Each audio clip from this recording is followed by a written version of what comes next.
بسم الله الرحمن الرحيم. حبايبي اللي غاليين على قلبي، متابعي مطبخ الهوانم، امبارح ولادي قالوا هنطلب ديليفري، والكلمة دي بقى ما بحبش اسمعها. قلت لهم طيب استنوا عليا ساعة زمن واحدة بإذن الله هحضر لكم أحلى عشوة صعيدي جميلة، وأنا في الأصل صعيدية وأفتخر.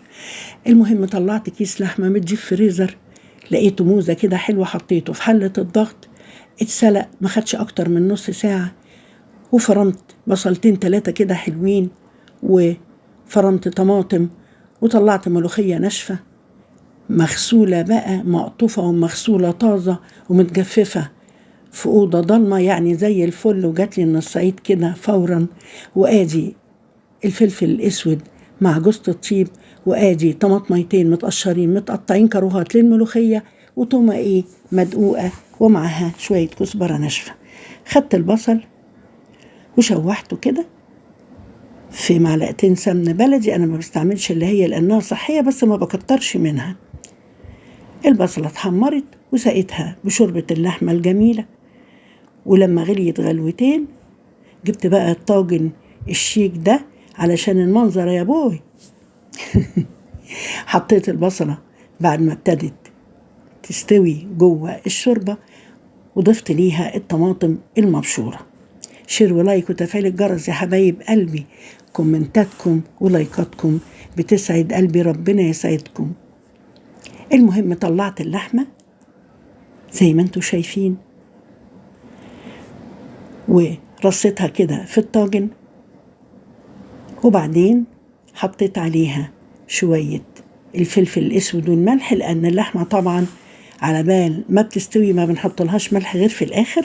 حطيت الملح في الطاجن كده وقلبتها بالفلفل الأسود، وفركت كده جوز الطيب، لو مش موجودة مش مشكلة يعني. قلبتها وحطيتها، والطاجن قمر زي ما شفتوا كده في الفرن.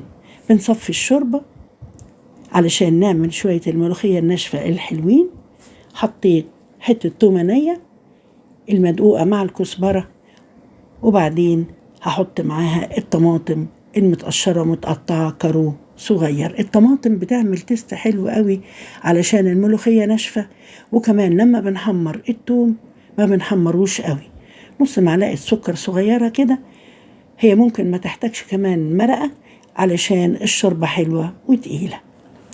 ضفت كده 3 معالق مليانين من الملوخية، قلبتهم كويس، وبعدين حمرت التومة، وزي ما قلت لكم ما حمرتهاش قوي، ريحتها بتبقى فايحة وحلوة علشان الملوخية ناشفة ما نشفش ليها التومة. طشناها، الله الله على الريحة. جربوا هتدعوا لي والله بألف هنا وشفا. الأكل الصعيدي جميل يا جماعة. الطاجن اهو على السفرة، عملت شوية رز أبيض، وآدي شوربة بلحمة مسلوقة جزء من اللحمة، وآدي الملوخية الشهية الجميلة. بألف هنا وشفا، جربوا هتدعوا لي يا حبايب قلبي. هنغرف الرز اهو، وانا بغرف الرز فيه شوية وقعوا كده على الترابيزة، احاول المهم مش عايزين يتلموا. بعد ما لمتهم في رزاية كده عندتني وفضلت على الترابيزة. اللحمة دايبة في الطاجن. ألف هنا وشفا يا حبايبي، اتفضلوا معانا. والعيش البلدي الجميل، جربوا طريقتي بألف هنا وشفا وبعتولي.